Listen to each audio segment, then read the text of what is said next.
I tell you a true crime story and we drink. The following content may be disturbing to some. Discretion is advised. If you choose to enjoy one of our themed margaritas, please ensure that you are of legal drinking age and have fun but drink responsibly.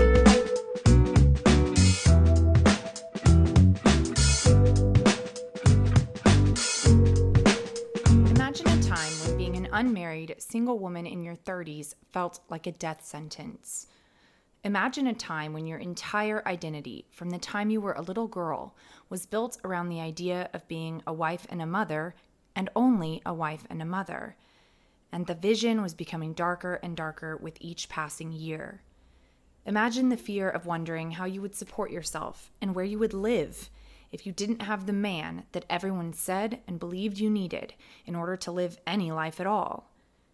If you've put yourself into this vision, you might have some idea of how the women in today's story felt when they were approached by a suave, handsome man who seemed to say and do all the right things in the exact right moment.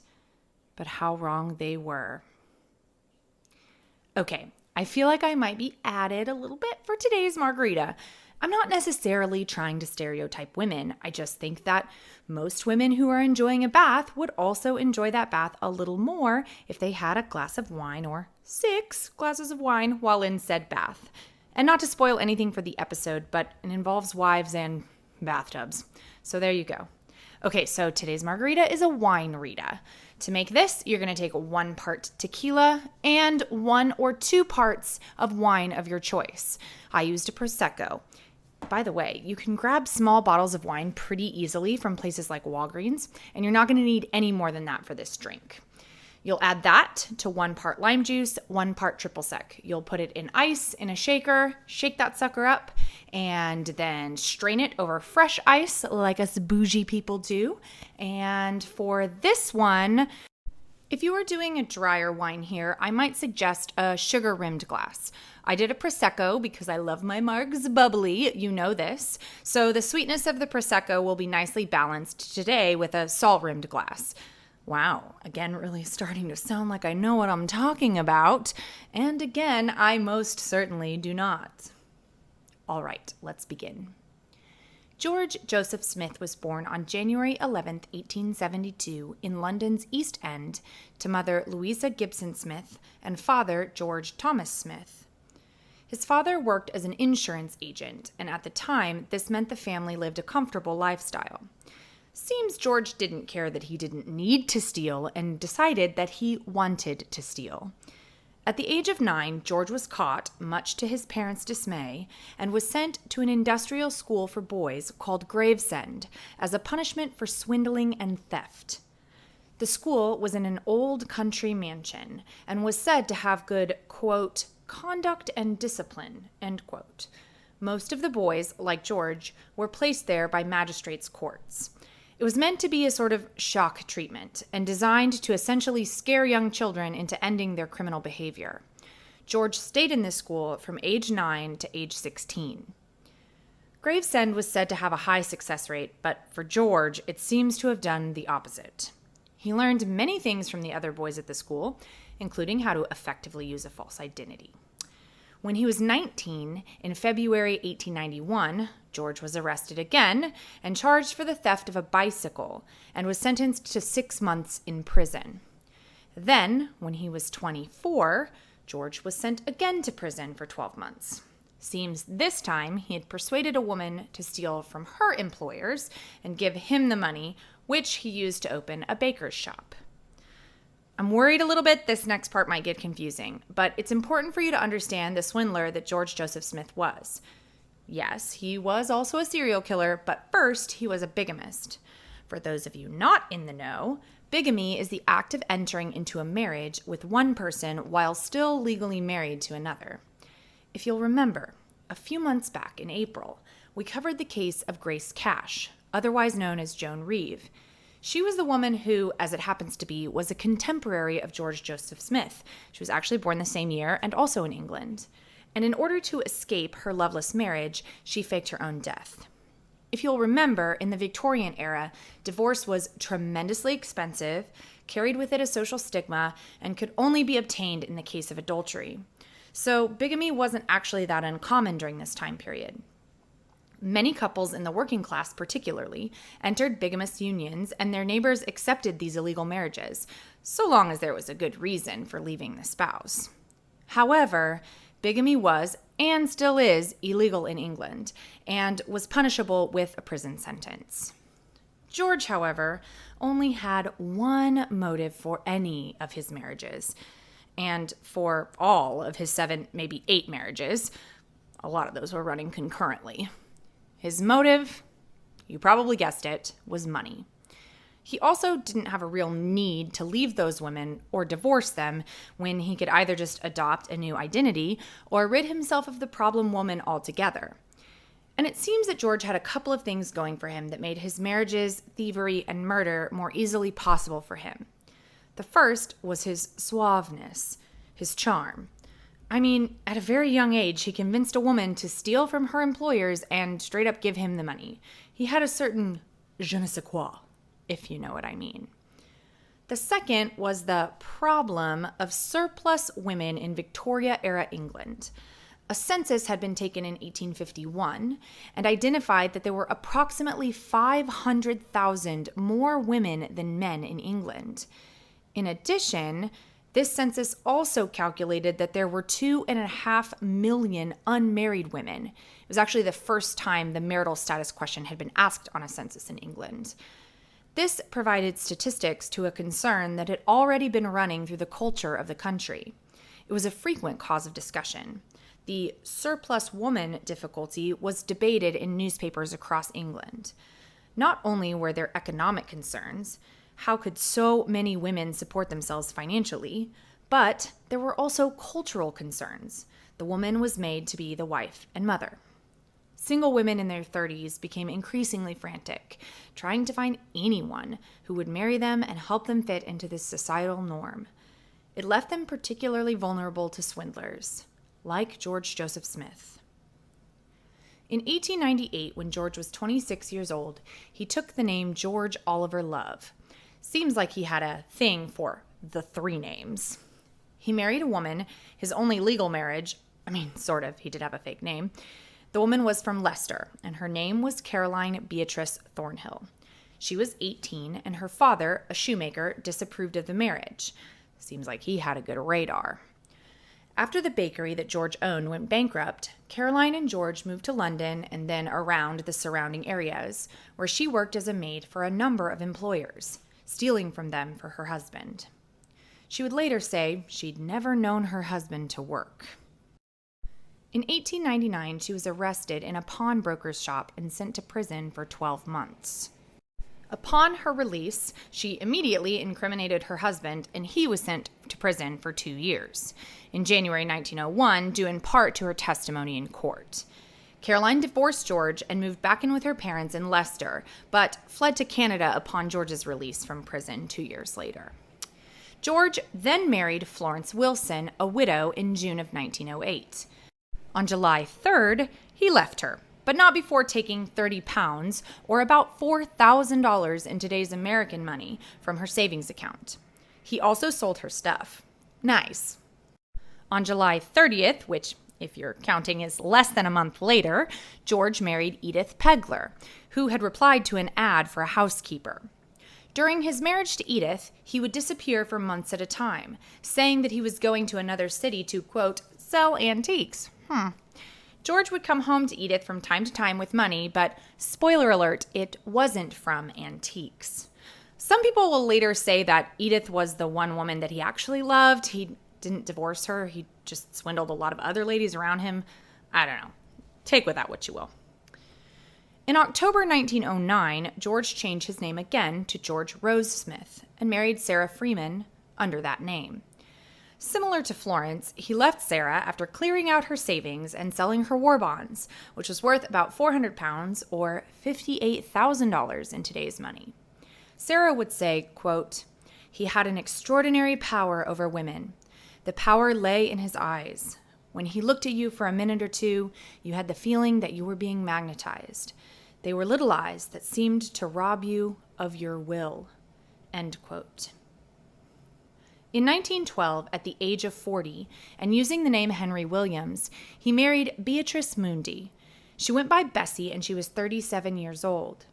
Shortly after meeting her, he learned that she had inherited her father's fortune to the tune of 2,500 pounds, or about $350,000 in today's American money, and his eyes lit up with dollar signs. Well, pound signs. Let's just say he married her quick. Much to his chagrin, after the wedding, Beatrice let him know that the money wasn't in her hands and had been given to the care of trustees. George then asked for 150 pounds, accused her of giving him a venereal disease, and ran away. A year and a half later, Beatrice spotted him, and after a pretty short conversation, he wooed his way back into her life. Within days, he'd moved back into her house. George then convinced them to drop wills, guaranteeing each other the other's fortune. Remember, they were still married. She agreed. In the case of her death, George would inherit the $350,000. In the case of his death, Beatrice would inherit exactly $0. They took up renovating a new home they bought together, including picking out a new $250 bathtub for their bathroom. All of a sudden, it became very important and pressing that George take his wife to the doctor. George explained to the doctor that Beatrice was having fits, Victorian lingo for seizures. Beatrice had no recollection of such events, but she assumed she must have passed out when they were happening. A few days later, she would be dead. When the doctor arrived at the home on July 12, 1912, he found Beatrice floating face up in the bathtub, hand still gripped around a bar of soap, and her legs sticking out of the tub. George had not been home, he insisted. He'd gone out to get food and come home to this horrifying scene. She must have had one of those seizures in the bathtub. The doctor agreed, ruling her death an accidental drowning, and George was given the full inheritance. He buried Bessie in a pauper's grave and returned the bathtub for the £2 that it had cost him. Alice Burnham was born in 1888 to parents Charles and Elizabeth Burnham. By all accounts, she lived a happy childhood with her 4 siblings. She studied and was employed as a nurse and lived in a boarding house. She was frugal and had worked hard and saved a lot of money. When she met George, she was wooed by the older man and soon fell in love. 25-year-old Alice and 41-year-old George were married in November of 1913. He made quick work of the will creation as well as a new trick, taking out a life insurance policy on Alice before they left for their honeymoon. The first boarding house they went to did not have a bathtub, and so they did not stay there.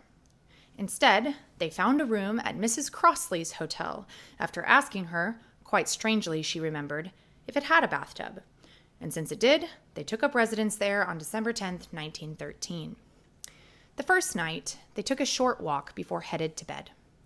The next day, after lunch, they went to the doctor, where Alice was treated for a headache and stomach pain. On the 12th, Alice let the landlady know she was going to have a bath. When Mrs. Crossley was eating dinner downstairs, she noticed water running down the wall and assumed that Alice had overfilled the bath. George came in from the outside and had a short conversation with Mrs. Crossley before going upstairs and discovering, to his horror, his wife drowned in the bathtub. Nothing suspicious was noted by the doctors who arrived, who marked her death as drowning after fainting. George had planned for another pauper's grave, but when her parents arrived, he did an about-face and had a more expensive funeral for his bride. In September 1914, he married Alice Reed under the alias Charles Oliver James. I couldn't find any information about her, but I've got to say she's either the luckiest woman on the planet or she didn't like to take baths. Let's just assume he took all her money and ran away, because less than 3 months later, George, or shall we call him estate agent John Lloyd, was married yet again. His bride was Margaret Lofty, and at the time of their marriage and her death was 38 years old. George was 42. As we could have predicted by now, George took out a £700 or $94,000 life insurance policy on Margaret. Again, they traveled for their honeymoon. Again, George took Margaret to the doctor.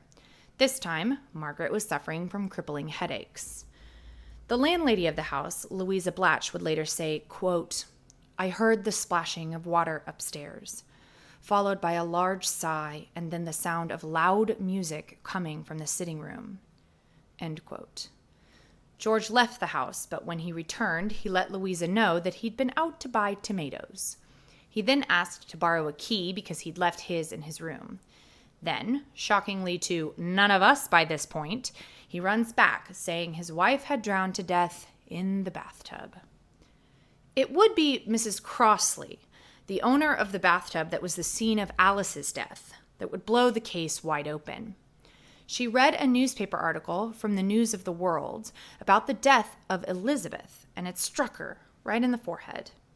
The husband was one and the same to the husband of the woman who had died in her boarding house, in the exact same horrifying way.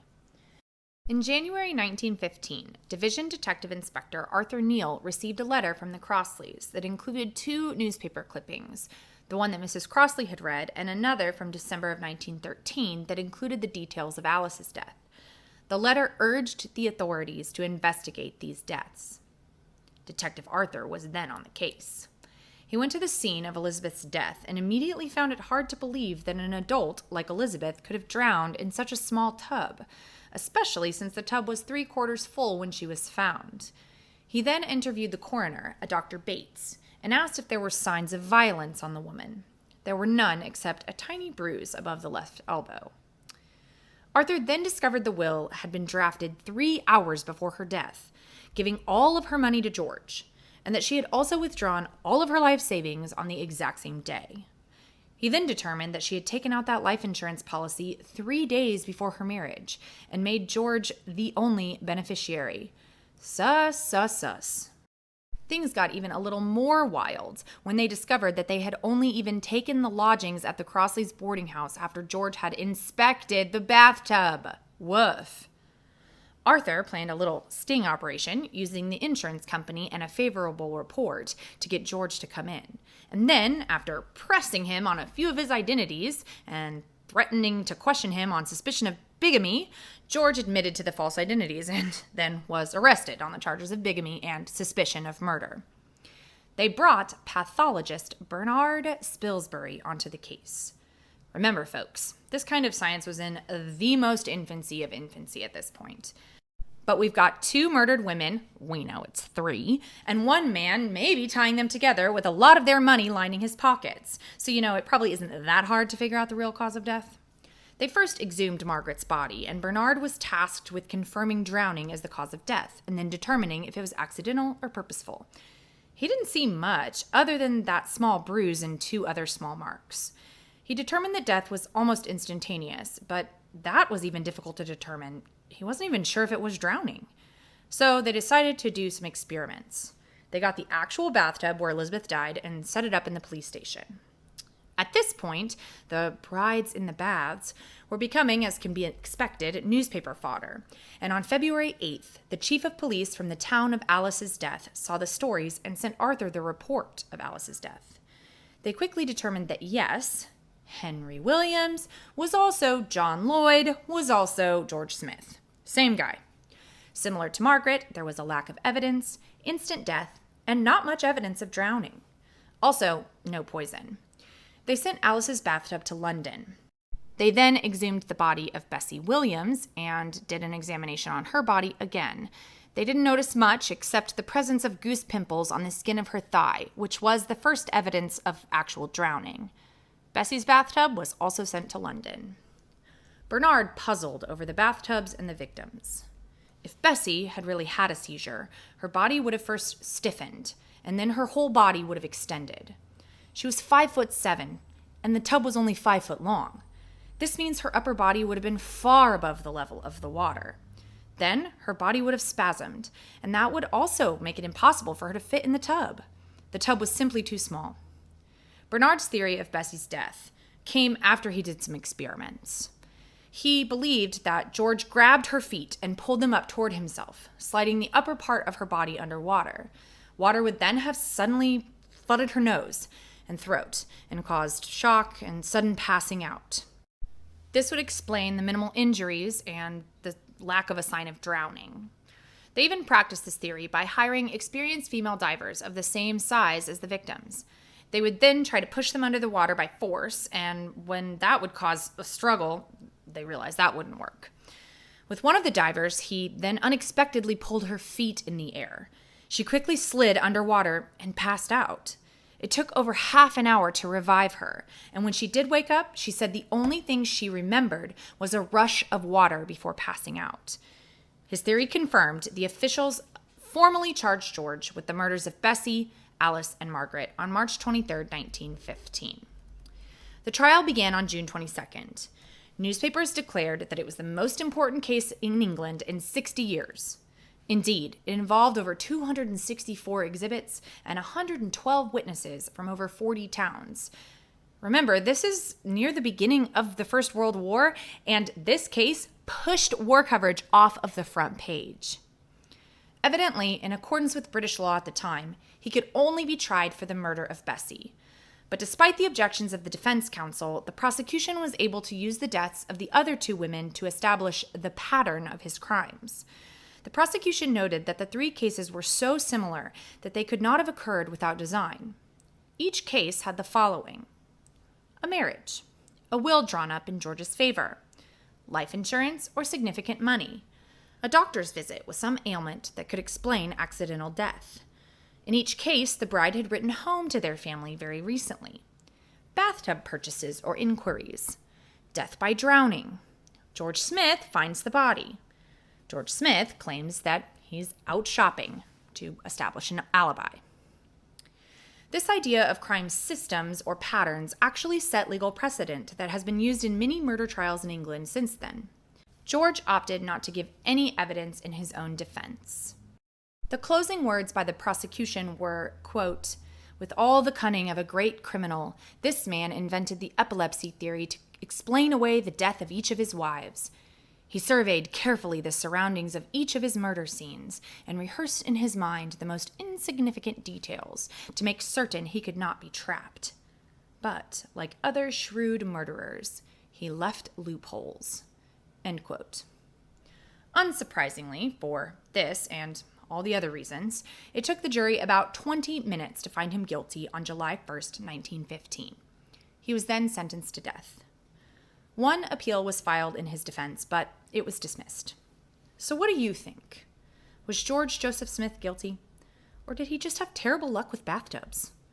How did he actually decide which women to kill and which women to simply steal from? Were there any women that he loved? What about those poor women? Can you see how they might have easily fallen for a man like George? What about the time period made that almost an inevitability? How can someone so easily and quickly trust someone else and give them access to their entire wealth? And how can someone be that motivated by greed? Or is there something else to the pathology of George Joseph Smith? It seems simple to me, but maybe it's not. On August 13th, 1915, at the age of 43, George Joseph Smith walked, with rather faltering steps, to the scaffold. It was said that he frequently had been seen crying during his last few days before the 13th. When the hood was placed over his head at the gallows, George shouted, "I'm innocent!" George Joseph Smith was hanged in the Maidstone prison on August 13th by hangman John Ellis. No press were given permits to witness the execution. One person who did witness the execution, however, was George's first and only legal wife, Caroline. The following day, she married a Canadian man. She died in British Columbia at the age of 89. Thanks for hanging out with me. Just a reminder that when a month has 5 Thursdays, Margs and Mayhem is off on the 5th Thursday. I know, I took an unexpected 2-week vacation in August, but we're going to be off next week so that I can seriously, thoughtfully prep Margs and Mayhem's first annual Month of the Macabre. If you aren't on Margs and Mayhem's social media accounts, especially TikTok, you're going to want to join. Links are in the description box. I'll be posting tours of the spookiest house on the block. Spoiler alert, it's mine. Extra macabre content and more. Our first full-length crime of the month will be posted 2 weeks from today, and it's a doozy. Ronald O'Brien, the man who killed Halloween, the Candy Man. In order to prepare yourself for that whopper, you're going to need to do a little bit of prep work on your margarita. I've got a great recipe for a candy corn margarita, but you've got to infuse your tequila with candy corn. I would not suggest using your good tequila. I'll see you in 2 weeks for your first sugar rush of the season. And remember, there are always alternatives to murdering several of your wives.